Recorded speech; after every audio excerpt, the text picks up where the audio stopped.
여러분 안녕하십니까. 네, 제가 오늘 이렇게 첫 영상에서 머리 끝부터 발끝까지 유니폼을 장착하고 인사를 드리게 됐는데요.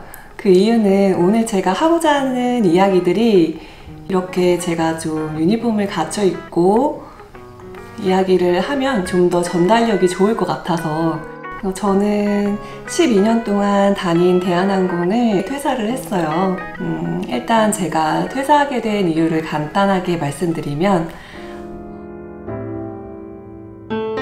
이제 만나는 사람이 LA에 있어요. 그래서 제가 1년 정도 장거리 연애를 했고 이제 LA 스케줄이 나오면 잠깐 보고 그리고 휴가를 내서도 갔었고 서로 승무원들끼리 스왑이라고 서로의 스케줄을 이렇게 바꾸는 그런 제도가 있어요. 스케줄을 바꿔서 LA를 갔었고 뭐 그런 식으로 여러 가지 방식으로 이제 한국에서의 일들을 다 정리하고 LA로 제가 오게 됐습니다.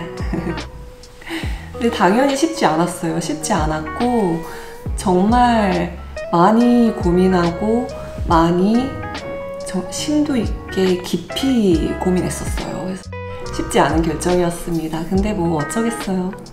그쵸? 행복하게 살아야죠. 네, 그래서 저는 LA의 새댁이 됐고 그래서 저의 채널명도 LA 새댁으로 졌어요. 제가 이렇게 유니폼을 입은 김에 조금이라도 도움이 될 만한 이야기들을 좀 해드리고 싶었어요. 면접 팁이나 제가 12년 정도 다닌 승무원으로서 바라보는 신입 승무원들, 저래서 뽑혔나 싶은 친구들 있잖아요. 영상 보시는 분들 중에서 승무원 꿈꾸고 계신 분들도 계실 거잖아요. 제가 항공과 4년제를 나왔어요. 근데 그때는 뭔가 승무원이 되려면은 항공과를 꼭 가야 될 것 같고 근데 이왕에 갈 거면은 나는 4년제를 가야겠다. 이래서 항공과 4년제를 간 거죠. 저의 개인적인 견해는 그래요. 굳이 항공과를 갈 필요가 없습니다. 정말 없어요. 어차피 신입승무원으로 들어와서 이제 교육생이 되면은 다 배우는 것들이고 모두가 다 처음 배우는 것들이고 같은 동등한 위치에서 시작을 하기 때문에 내가 항공과를 다님으로써 사전 지식이 있느냐 없느냐는 정말 솔직히 아무런 도움이 되지 않아요.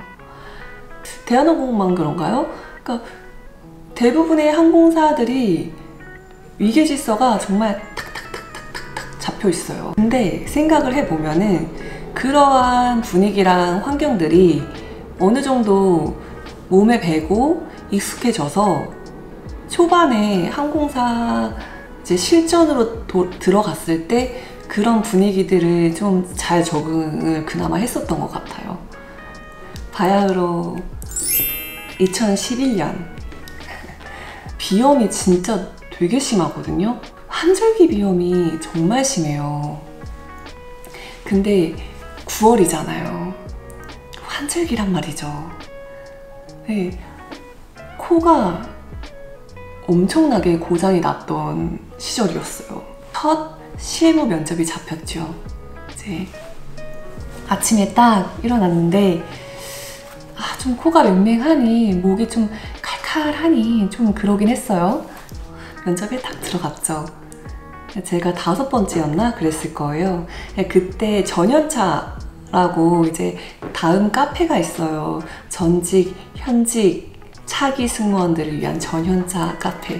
첫 번째 그리고 5번째가 중요하다. 첫 번째는 뭐 첫인상, 뭐 문을 이렇게 조심히 열고 들어갈 때, 그리고 5번째는 마지막에 이렇게 살짝 닫고 나가야 된다. 뭐 이런 역할?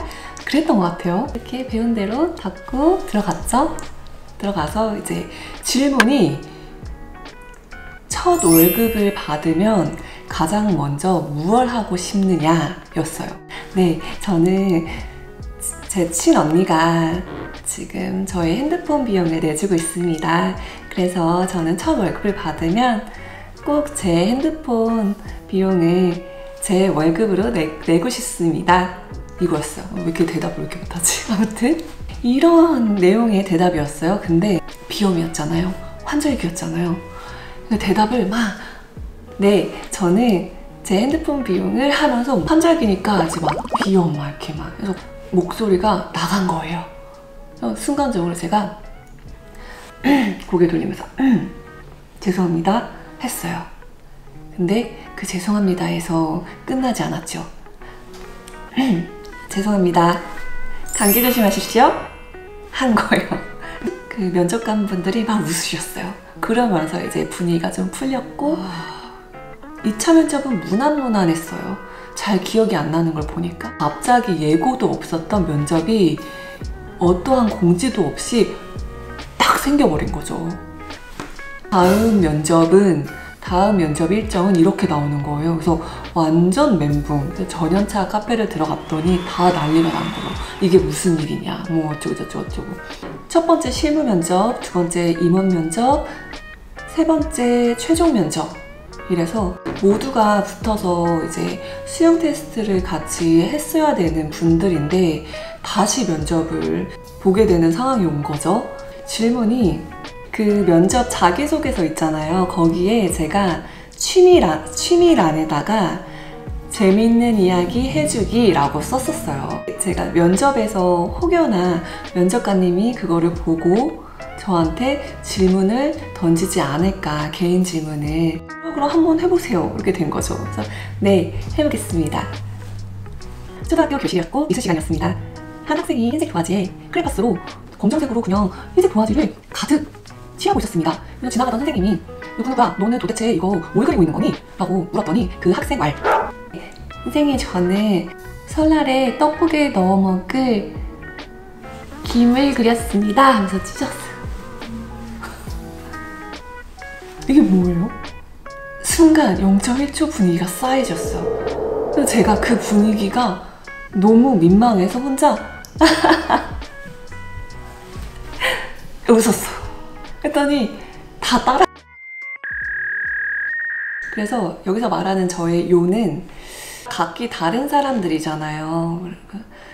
본인만이, 나만이 갖고 있는 달란트가 있을 거란 말이죠. 그거를 연습하고 만들어진다고 되는 게 아니죠. 그쵸? 승무원학원을 막 열심히 다니고 과외를 하고 막 만들어진 모습보다는 내가 갖고 있는 그 본연의 모습, 그리고 그거를 내가 연습하고 잘 다듬어서 면접장에서 좀 펼쳐줬으면 좋겠어요. 누가 저도 예상을 했겠어요. 면접 연습을 그렇게 했는데 면접장에서 갑자기 막 이렇게 하게 되고, 그런 상황들이 왔을 때 어떡하지 하고 막 울어버리고 막 그러는 분들도 되게 많이 있어요. 그때 당시에도 그랬고, 와, 나 망쳤어, 막 하필이면 왜 내가 이렇게 돼가지고. 하지만 위기를 기회로 만든다. 이거는 여러분한테 달려있어요. 그래서 본인들이 갖고 있는 달란트를 잘 활용을 해서 꾸며진 이렇게 탁탁탁탁 찍어낸 모습 말고 정말 나만 갖고 있는 모습을 당연히 그런 조건에 부합하면서 그런 모습들을 좀 자연스럽게 보여주시면 정말 좋을 것 같아요. 제가 일을 12년 동안 해오면서 정말 햇살 같은 친구들이 있어요. 그러니까 막 들어온 신입 승무원들 중에는 진짜 하나같이 다 막 네, 반짝반짝 빛나고 햇살 같아요. 막 되게 그래서 뽑혔구나 싶은 친구들이 되게 많이 있거든요. 그냥 싹싹하고, 물론 그 속은 어떻겠어요. 막 힘들고, 내가 이렇게까지 해야 하나 싶고, 대학 졸업하고 이렇게 사회인으로서 이렇게 딱 떳떳하게 이렇게 딱 하는데 다시 뭔가 내가 신생아가 된 것 같은 느낌, 약간 좀 현타가 온단 말이죠. 근데 그럼에도 불구하고 싹싹하고 열심히 하고 막, 아니면은 되게 웃긴 친구들도 많아요. 감초 역할을 하는 이런 모습 때문에 뽑혔구나 약간 싶기도 하고, 승무원들 되게 웃기고 재밌고 순수하고 귀엽고 이런 분들 진짜 너무 많아요. 너무너무 다 인간적이고, 물론 걔 중에서 좀 힘든 분들도 있어요. 아무튼 원래는 첫인상에서 3초 만에 판가름이 된다고 하잖아요. 그것도 맞는 얘기긴 한데, 면접이라는 걸 왜 보겠습니까? 이제 말을 하면서 이 사람의 표정, 말하는 목소리, 그리고 느껴지잖아요. 이 사람만이 갖고 있는 온도가 좀 느껴지는 편이거든요, 저는. 좀 이렇게 봤을 때 나도 모르게 웃음 지어지는 이렇게 사람들이 있어요. 이렇게 제가 면접관이면 봤을 때 되게 숙숙하게 잘하겠다, 선후배들한테 잘하겠고 승객들한테 잘하겠다, 이럴 때 되게 센스있게 잘할 것 같은데, 이런 친구들을 뽑을 것 같아요. 막 틀에 갇힌 이렇게 대답 탁탁탁탁, 솔직히 대답 잘 안 들려요. 맙소사, 어떻게 저런 대답을 하지? 어떻게 저런 퍼펙트한 내용의 대답을 하다니. 이런 거 없어요. 면접관님들도 다 사람입니다, 여러분. 사람 대 사람이 하는 일이에요. 너무 무서워하지 마시고 긴장하지 마시고 본인의 갖고 있는 면모를 마음껏 보여주세요. 화이팅! 그리고 혹시 궁금하신 거 있으시면은 댓글로 남겨주시면은 제가 이렇게 취합해서 한번 영상을 찍을게요. 그리고 저는 이렇게 12년 동안 대한항공을 다니면서 물론 너무 힘들었어요. 가만히 이렇게 침대에 누워있으면은 안 아픈 곳을 한번 찾아볼까? 하면은 없는 거예요. 마디가 아프고 근육이 아프고, 코피가 밥 먹다가 코피가 줄줄줄줄줄 흘러요.